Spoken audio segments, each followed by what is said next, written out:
ఛత్రపతి శివాజీ మహారాజ్ కోట్లాది మంది ఆరాధ్య దైవం. ఆ పేరు చెబితేనే ఆత్మాభిమానం ఉప్పొంగుతుంది. ఇలాంటి మహనీయుల చిత్రపటాలు ఉండాల్సింది సింహాసనాల మీద.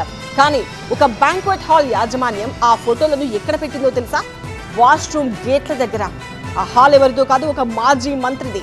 మేల్ ఫీమేల్ వాష్రూమ్లకు ఎంట్రీలో ఛత్రపతి శివాజీ, రాణి పద్మిని ఫోటోలను వాడడం ఇప్పుడు దుమారం రేపుతోంది.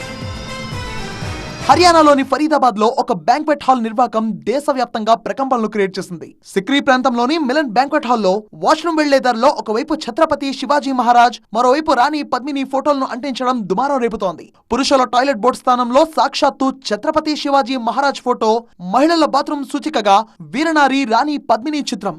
లేడీస్ జెంట్స్ టాయిలెట్లను గుర్తుపట్టడానికి దేశం గర్వించే మహానుభావుల చిత్రాలను వాడటం ఏంటని జనం నిలదీస్తున్నారు. హర్యానా అసెంబ్లీ బడ్జెట్ సమావేశాల వేళ ఈ వివాదం రాజకీయ రంగు పులుముకుంది. పైగా ఆ బ్యాంక్వెట్ హాల్ బీజేపీ సీనియర్ నేత, మాజీ మంత్రి మూల్చంద్ శర్మకు చెందింది కావడంతో ప్రతిపక్షాలు విమర్శనాస్త్రాలు సంధిస్తున్నాయి. మహానుభావులను గౌరవించాల్సింది పోయి వాష్రూమ్ దగ్గర వారి ఫోటోలు పెట్టడం అత్యంత దారుణమని కాంగ్రెస్ నేతలు మండిపడ్డారు. వివాదం ముదరడంతో స్పందించిన యాజమాన్యం వెంటనే ఆ చిత్రాలను తొలగించింది. దీనిపై మూల్చంద్ శర్మ కూడా స్పందించారు. ఇది స్టాఫ్ తెలియక చేసిన పొరపాటని, ఎవరిని బాధపెట్టే ఉద్దేశం తమకు లేదని మూల్చంద్ శర్మ క్లారిటీ ఇచ్చారు. అయినా సరే రచ్చ మాత్రం అస్సలు ఆగడం లేదు. ముఖ్యంగా మహారాష్ట్రలో ఈ వివాదం సెగలు రేపుతోంది. ఛత్రపతి శివాజీ మహారాజ్ కేవలం ఒక రాజు మాత్రమే కాదు, కోట్లాది మందికి స్ఫూర్తి ప్రదాత.